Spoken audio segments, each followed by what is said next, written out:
Bem-vindos de volta ao canal do Clube de Literatura Clássica. Nesse vídeo aqui hoje a gente vai fazer uma viagem, porque a gente vai falar de mitologia grega para entender melhor a obra monumental Invenção de Orfeu, de Jorge de Lima. Como será que Jorge de Lima usou o mito de Orfeu, aquela história do grande poeta e músico da mitologia grega, para criar uma das epopeias mais complexas da literatura brasileira? A gente vai entender isso aqui hoje.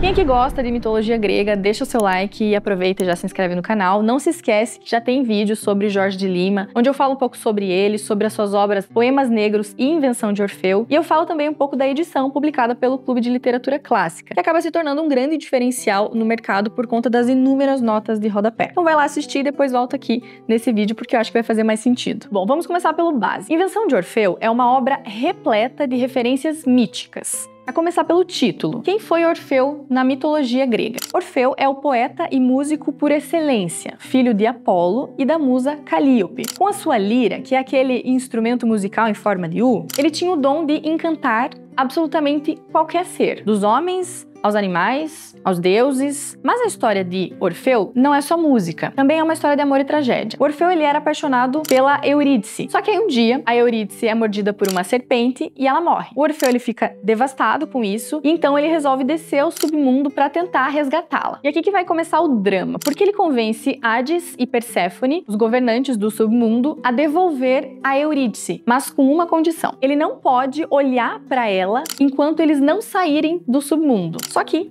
ele acaba olhando. E quando ele faz isso, ele perde a Eurídice para sempre. E essa perda, essa dor aí, acabam sendo maiores do que ele, e aí ele vive o resto da vida numa profunda tristeza. Orfeu, então, é o símbolo tanto da busca quanto da frustração. A essência de um poeta que tenta alcançar o impossível. Aqui já fazendo um comparativo com a obra Invenção de Orfeu, do Jorge de Lima. Então, qual que é a relação desse mito com a epopeia do nosso autor brasileiro? Como Jorge de Lima transporta Orfeu para sua obra prima? Bom, qual que é a minha interpretação aqui? Jorge de Lima usa o mito como base para construir uma epopeia onde o Orfeu é mais do que um personagem. Ele é um símbolo de toda uma criação poética. Assim como o Orfeu desce ao submundo em busca da sua amada, o Jorge de Lima, ele apresenta o poeta como alguém que se lança no desconhecido em busca de algo inatingível. O Orfeu, então, ele representa a arte, a poesia que tenta resgatar o que está além do nosso mundo concreto, aquilo que desafia a nossa compreensão. E aí, para entender o que o Jorge de Lima constrói a Invenção de Orfeu, a gente precisa falar daquilo que muitos vão chamar de cosmologia pessoal, ou seja, uma visão de mundo construída a partir de crenças, valores, experiências, filosofias de vida. O Jorge de Lima, ao longo da vida dele, ele desenvolveu um universo próprio, uma visão de mundo que era muito única, misturava cristianismo, mitologia grega, influências do surrealismo, e tudo isso está em Invenção de Orfeu, porque aqui ele utiliza o mito de Orfeu como um eixo central para essa cosmologia pessoal. O Orfeu, ele se torna como se fosse uma figura arquétipica do poeta, um herói que, como o Jorge de Lima, explora o transcendente. Na mitologia, a jornada de Orfeu no resgate da sua amada Eurídice, utilizando apenas o poder da arte, simboliza o poder transcendental da poesia e da música. Afinal, ele vai conseguindo o que ele tanto busca,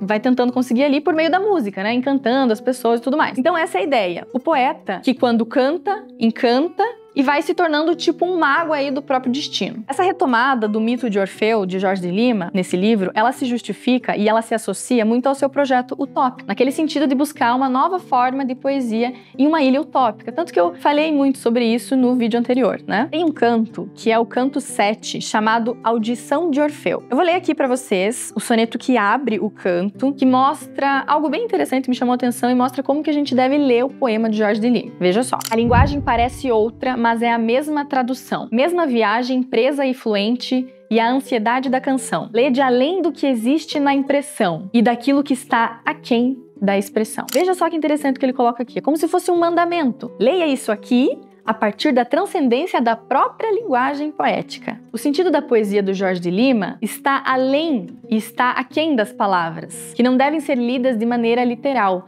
Lede além do que existe na impressão e daquilo que está aquém da expressão. É como se ele estivesse nos dizendo que a poesia vai além da linguagem literal, que a gente tem que mergulhar nela como alguém que desce ao submundo para buscar algo mais profundo. Que viagem, Pois é. Fica muito claro, portanto, essa intenção aí do Jorge de Lima de alcançar, através da sua linguagem, o inatingível. Basicamente, esse projeto utópico aí de um poeta. E sobre o título, invenção, aqui não significa exatamente só criar algo do zero. Invenção, eu acredito aqui que na visão do Jorge de Lima é também uma descoberta. A poesia é uma invenção no sentido de revelar o que estava escondido. Orfeu, para ele, é o poeta que se lança nas profundezas do ser, dos cosmos, é o poeta que vai além do limite da linguagem, que vai tentando revelar aquilo que a gente não consegue compreender por completo. Então, assim como o Orfeu ele desce ao submundo para trazer algo de volta, o Jorge de Lima tem essa intenção aí de mergulhar no inconsciente e na espiritualidade também, para dar forma a uma realidade completamente nova. No final das contas, o Jorge de Lima ele se vê como um poeta numa posição similar à do Orfeu.